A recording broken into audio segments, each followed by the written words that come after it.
கர்த்தருடைய பரிசுத்த நாமத்திற்கு மகிமை உண்டாவதாக.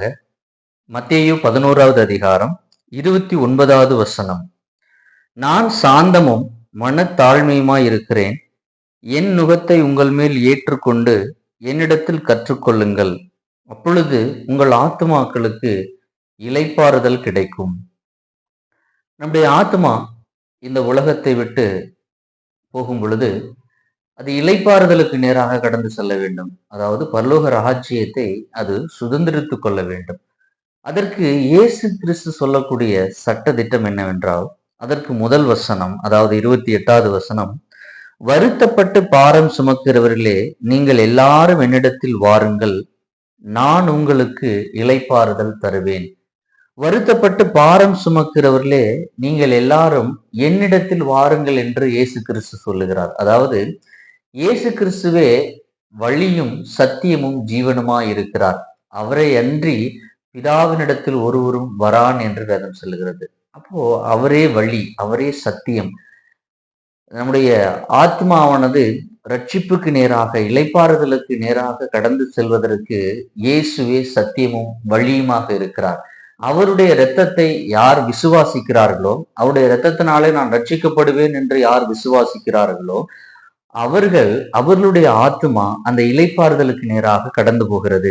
இரண்டாவதாக 29வது வசனத்தில் அவர் சொல்கிறார், என் நுகத்தை உங்கள் மேல் ஏற்றுக்கொண்டு. அவருடைய நுகம் என்பது அவருடைய உடன்படிக்கை. இந்த உலகத்துல அவர் கற்றுக் கொடுத்த புதிய ஒரு பிரமாணம், கிருபை பிரமாணம்.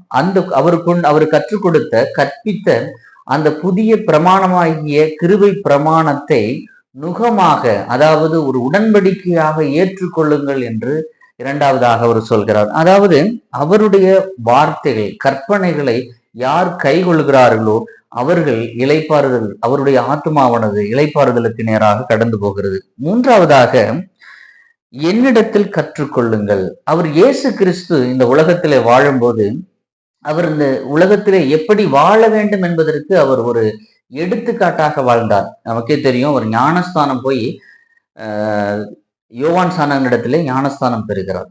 அவர் பார்த்தீங்கன்னா இயேசு கிறிஸ்து தேவனுடைய குமாரன். அவர் நினைச்சுன்னா என்ன பண்ணலாம், நேரா அவர் தன்னுடைய ஊழியத்தை தொடங்கி இருக்கலாம். ஆனால் அவர் முறையாக அந்த ஞானஸ்தானத்தை, அதுவும் யோவான் ஸ்நானகனிடத்தில் போய் பெற்றுக்கொள்கிறார். யோவான் ஸ்நானகன் இயேசுவுக்கு வழியை காண்பிக்கும்படியாக, வழியை ஆயத்தப்படுத்தும்படியாக தேவனால் அனுப்பப்பட்ட ஒரு மனுஷன், ஒரு ஊழியக்காரன். பட் அவனிடத்தில் இவர் போய் தன்னுடைய ஊழியத்தை துவங்குவதற்கு முன்பாக ஞானஸ்தானத்தை பெற்றுக்கொள்கிறார். அடுத்து பார்த்தீங்கன்னா அவருடைய வாழ்க்கை முறை எடுத்துட்டோம் அப்படின்னா, ஒரு மிகப்பெரிய ஒரு நல்ல ஒரு பரிசுத்தமான வாழ்க்கையை இந்த உலகத்துல வாழ்ந்தார். வேதம் சொல்கிறது, நாசரேத்திலிருந்து நன்மை தோன்றுமோ. நாசரேத் என்பது மிகப்பெரிய ஒரு பாவம் நிறைந்த ஒரு ஊர்.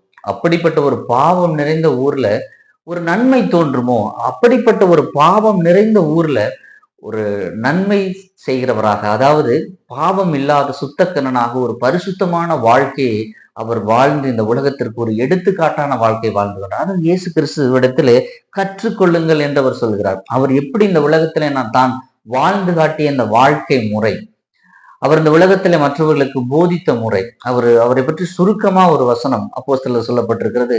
அவர் நன்மை செய்கிறவராய் இந்த உலகத்திலே ஒரு சுற்றித் திரிந்தாராம். மற்றவர்களுக்கு நன்மை செய்கிறவராய். அவருடைய வாழ்க்கையில யாருக்குமே ஒரு பாவம் செஞ்சிருப்பாரா அப்படின்னா கண்டிப்பா இல்லை என்றுதான் சொல்ல வேண்டும். அப்படி எல்லாருக்கும் நன்மை செய்கிறவர்களாய், அதாவது தீமை செய்தவர்களுக்கு கூட நன்மை செய்கிற ஒருவராக அவர் சுற்றித் திரிந்தார் என்று வேதம் சொல்கிறது. அப்போ அவரிடத்தில் நாம் கற்றுக்கொள்ளும் பொழுது, அவருடைய வாழ்க்கையை நாம் கற்றுக்கொள்ளும் பொழுது நம்முடைய ஆத்மா இளைப்பாறுதலுக்கு நேராக கடந்து செல்கிறது. இப்போ முதலாவதாக கிறிஸ்துவனிடத்தில் வர வேண்டும், அதாவது அவருடைய இரத்தத்தை விசுவாசித்து ரட்சிப்பை பெற்றுக்கொள்ள வேண்டும். இரண்டாவது அவருடைய உடன்படிக்கையாகிய கிருபை பிரமாணத்தை நாம் கைகொள்கிறவர்களாக நாம் இருக்க வேண்டும்.